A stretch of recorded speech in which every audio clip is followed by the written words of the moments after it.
بسم اللہ الرحمن الرحیم۔ السلام علیکم صلی اللہ علیہ وآلہ وسلم۔ امام ابو حنیفہ رضی اللہ عنہ کی بصیرت اور بصارت۔ امام ابو یوسف کے والد ابراہیم ان کے بچپن میں انتقال کر گئے تھے۔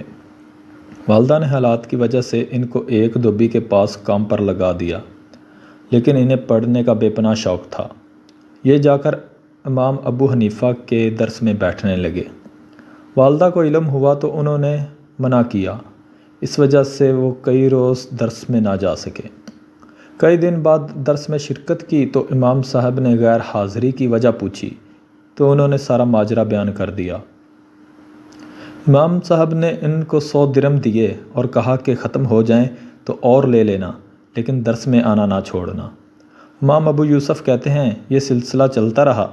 میرے پیسے ختم ہونے کو آتے تو استاد محترم مزید عطا کرتے تھے، یوں جیسے انہیں خود ہی علم ہو جاتا۔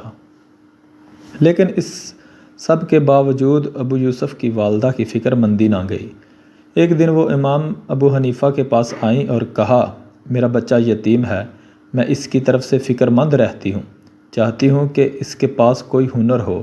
مطلب اس کے ذہن میں یہ تھا کہ کوئی کاروباری ہنر سیکھ لے تو معاشی طور پر بہتر رہے گا۔ امام صاحب نے مسکرا کر انہیں جواب دیا کہ ابو یوسف تو پستے کے گھی کا فلودہ کھانا سیکھ رہا ہے۔ والدہ نے اسے مذاق سمجھا اور چلی گئی۔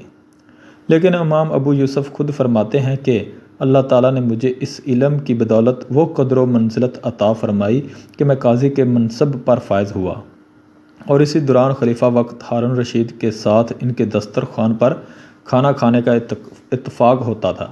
ایک دن میں خلیفہ کے پاس بیٹھا ہوا تھا، انہوں نے مجھے ایک پیالہ پیش کیا اور کہا کہ یہ بڑی خاص چیز ہے جو ہمارے لیے بھی کبھی کبھار ہی بنتی ہے۔